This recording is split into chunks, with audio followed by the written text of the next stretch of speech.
Mancano ormai poche ore all'inizio del Cinderella Tournament 2026 e in questo video non andrò a presentarvi tutte e 32 le partecipanti. No, non voglio annoiarvi con un qualcosa che probabilmente avrete già visto e rivisto sui social, sul sito web della Stardom e chi più ne ha più ne mette. Se comunque volete dare un'occhiata più da vicino a tutte le partecipanti annunciate, beh, allora vi rimando al mio profilo Instagram dove troverete un post inerente proprio a tutto ciò. Tornando a noi, in questo contenuto voglio parlarvi piuttosto delle mie scelte, di chi secondo me può ambire a vincere il torneo di quest'anno. Sì, perché per questa edizione la Stardom ha inserito parecchi nomi interessanti che a primo colpo potrebbero meritare di indossare la scarpetta di cristallo, ma con la giusta attenzione solo una ragazza può per davvero cambiare le dinamiche della compagnia con la sua vittoria. Quest'oggi quindi vi parlerò di questa stupenda lottatrice che personalmente ritengo la più idonea a vincere il Cinderella Tournament di quest'anno. Prima però di svelarvi questa lottatrice, voglio fare una premessa.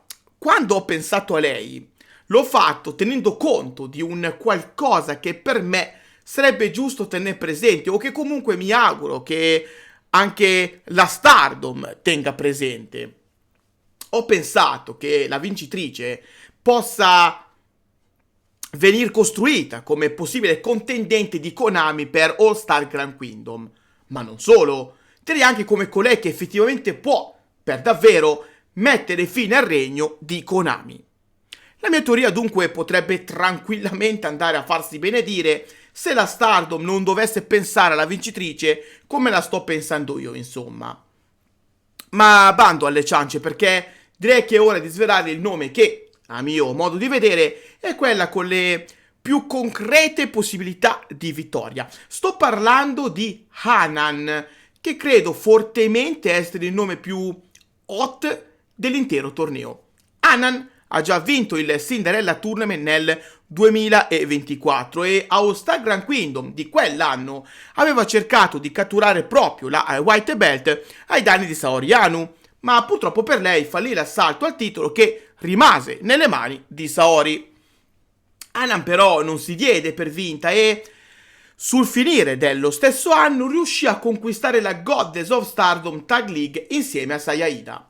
Questo risultato la portò un mese più tardi a conquistare i Goddess of Stardom Titles che tenne per 207 giorni fino a perderli contro le attuali campionesse BMI Nissen.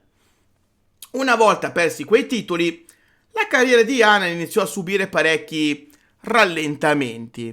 Innanzitutto grazie all'addio di Mayu Iwatani, passata in Marigold, e all'abbandono di Fukuoka Double Crazy, che deciso di proseguire sì in Stardom, ma di farlo con le proprie gambe senza più far riferimento a Stars. Questo portò Hanan a doversi caricare Stars, o quello che ne era rimasto, sulle spalle e beh, capirete di certo che fare ciò per una ragazza poco più che ventenne, beh, non è impresa da poco. Hanan era praticamente rimasta sola a far fronte a una stable non sua e questo portò la giovane leonessa a dover mettere da parte le ambizioni personali per far fronte comune con Saya Iida e Momo Kogo, che erano comunque rimaste al suo fianco, cercando di far tornare Stars sul tetto del mondo. Impresa più facile a dirsi che a farsi, però, anche perché sapete meglio di me che la competizione in Stardom è alquanto alta e ogni minimo errore può compromettere la scalata verso il vertice. Arrivò così il 5 Star Grand Prix 2025, il torneo annuale più importante della compagnia, e in molti, me compreso, vedevano in tutto ciò quello che poteva essere il riscatto di Hanan. Beh, ma così non è stato. Hanan fece un torneo alquanto deludente in realtà, non tanto per le prestazioni ring che sono sempre state ottime, ma in particolar modo per i risultati che furono sotto le aspettative. Questi risultati segnarono inevitabilmente il percorso di Hanan nel torneo e la fecero sprofondare in un pozzo senza fine, anche perché, dulcis in fundo, la giovane leonessa riportò un infortunio che la tenne lontana dalle scene per diversi mesi. Hanan tornò poi ad inizio 2026, dove, grazie a Bea Priestley, che nel mentre, oltre a unirsi a Stars, aveva anche affossato Toru Ruaka in più di un'occasione, sfidandole apertamente per un match valevole per i Goddess of Stardom Titles, in quel di Supreme Fight pay-per-view, che andò in onda esattamente il 7 febbraio. B, a quel punto, scelse come sua partner la rientrante Hanan, ma il risultato di Supreme Fight fu molto diverso da come le ragazze di Stars se lo aspettavano. Sì, perché alla fine fu proprio Hanan a capitolare allo strapotere di Natsuko Tora, che schienò di fatti la giovane leonessa, mantenendo così i titoli. Questa fu un'altra importante battuta d'arresto a cui Hanan dovette far conto.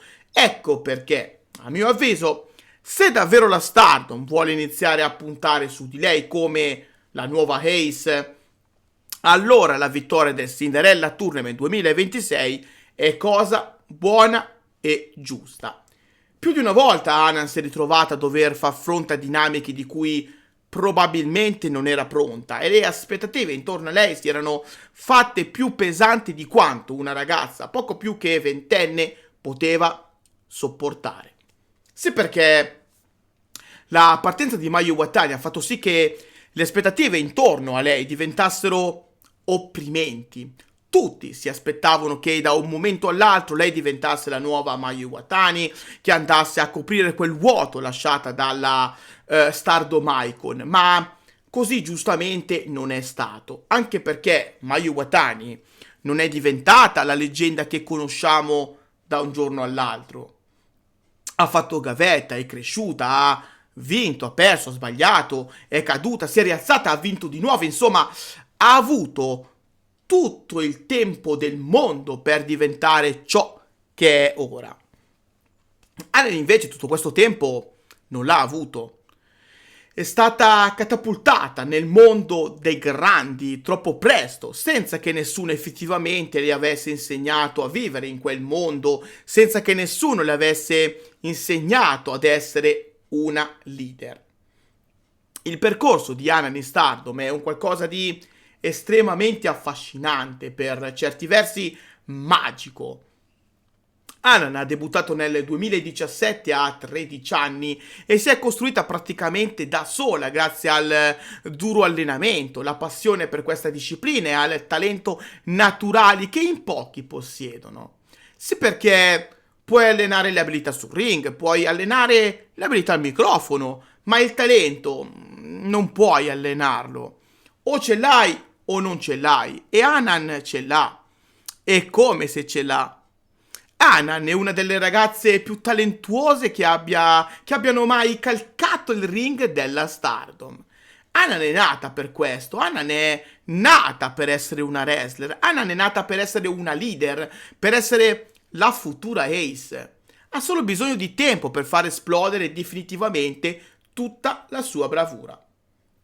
Ed è qui che il Cinderella Tournament torna prepotentemente nella vita di Hanan. Sì, perché conquistare per la seconda volta il torneo metterebbe Hanan in una posizione di supremazia assoluta. Solo 2 ragazze prima di lei hanno vinto per ben 2 volte il Cinderella Tournament. Mirai è proprio quella Mayu Iwatani a cui Hanan comunque si ispira e che ad oggi gli è stato chiesto di prendere il suo posto nelle gerarchie della Stardom.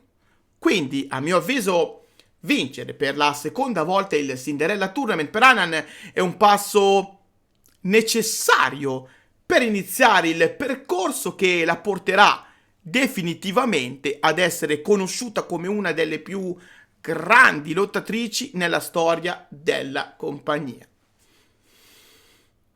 La strada però è lunga, irta di ostacoli, ma soprattutto di ragazze che vogliono scrivere il proprio nome nella leggenda, anche a discapito di Hanan. Ma se la giovane leonessa vuole per davvero far fede alle aspettative che ci sono su di lei, allora dovrà vincere il Cinderella Tournament 2026 per poi sfidare Konami a All Star Grand Kingdom in un match valevole per il Wonder of Stardom Championship. La White Belt è alla sua portata. Hanan ha tutto ciò che serve per battere Konami. Le manca solo di fare quell'ultimo step per dimostrare a tutti, Konami compresa, che ormai non è più una ragazzina, ma una donna consapevole delle sue potenzialità. Io sono Kirito e anche oggi vi ho portato un pezzetto di Stardom sulla soglia delle vostre case. Mettete un like, iscrivetevi al canale attivando anche la campanella e ditemi, siete d'accordo con me? Anche voi credete che Hanan meriti di vincere di nuovo il Cinderella Tournament? Lasciate il vostro pensiero qua sotto nei commenti. Fatemi sapere qual è la vostra visione di questo torneo e se avete un altro nome che può competere o addirittura superare quello di Hanan. Ahimè, siamo arrivati anche oggi alla fine del video. Non mi resta che ringraziare tutti voi per il continuo sostegno che sto ricevendo non solo qua su YouTube ma anche su altre piattaforme come Instagram, TikTok e così via. Vi ricordo che se ancora non mi seguite sui social appena menzionati, potete tranquillamente rimediare grazie ai link che trovate qui sotto in descrizione. Grazie di cuore a tutti voi e alla prossima. Bye bye!